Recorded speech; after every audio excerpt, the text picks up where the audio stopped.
বিচার চাইবেন কোথায়? আইন আদালত আছে? সব ধ্বংস করেছে। মিথ্যা মামলা দিয়ে শাস্তিও দিয়ে দেয়। ঘরে ঘরে তো নির্যাতিতা মহিলাদের কান্না, তাদের এই গুমড়ে গুমড়ে কান্না আর এই অভিশাপের থেকে ওরা কোনোদিন মুক্তি পাবে না। আর এই দায় মুক্তি টুক্তি কিছু থাকবে না। সবাই দোয়া করেন, আল্লাহ সময় দেবে, আর প্রত্যেকটা অন্যায়ের হিসাব হবে, সকল বিচার হবে।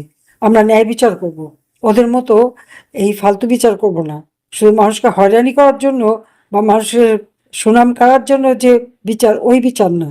যে বিচার আমরা করেছি, জাতির পিতার হত্যার বিচার করেছি, যুদ্ধাপরাধীদের বিচার করেছি, হ্যাঁ আমি করেছি, এটা আমার অপরাধ না। যারা আপনজন হারিয়েছে তাদের ন্যায় বিচার পাইয়ে দিয়েছে। বিচারহীনতা থেকে বাংলাদেশকে রক্ষা করেছিলাম, আজকে আবার সেই বিচারহীনতা চলছে।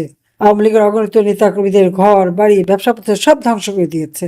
তা একটা আওয়ামী লীগের নেতাকে যখন অর্থনৈতিকভাবে পঙ্গু করে দেয়, সেই সাথে তার সাথে যারা কাজ করতো বা তারা খামারে কাজ করতো, ইন্ডাস্ট্রিতে কাজ করতো বা খেতে কাজ করতো, তাদের কি দোকানে কাজ করতো, তারাও তো বেকার হয়ে গেল।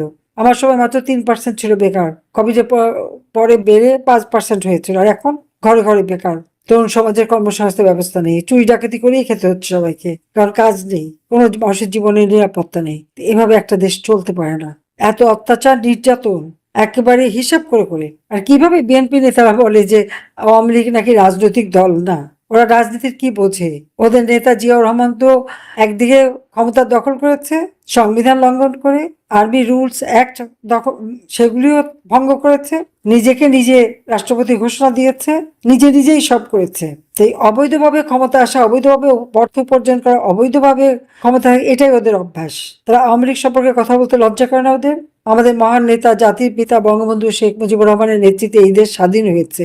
এই আওয়ামী লীগ সংগঠন তিনি হাতে তুলে গড়ে তুলেছিলেন। 1971 সালে মহান মুক্তিযুদ্ধে এই আওয়ামী লীগ নেতৃত্ব দিয়েছে, সরকার গঠন করেছে, যুদ্ধ পরিচালনা করেছে, বিজয় এনে দিয়েছে। আওয়ামী লীগ বাংলাদেশ স্বাধীন করেছে বলেই না মেজর জিয়া মেজর জেনারেল হতে পেরেছে। বাঙালিরা এত পদ পাচ্ছে। এরাও আজকে যে ক্ষমতা গেছে, বাংলাদেশটা আওয়ামী লীগ স্বাধীন করে দিয়েছে বলেই তো পেয়েছে। জাতির পিতা দেশটা যদি স্বাধীন না করতেন তাহলে কি এরা এই পদ টদ পেত না। কিন্তু তাদের প্রতি সহমর্মিতা জানাই, কারণ আমি আপনাদের মতো একজন স্বজন হারার বেদনা নিয়েই বেঁচে আছি, কিন্তু আপনাদের পাশে আছি।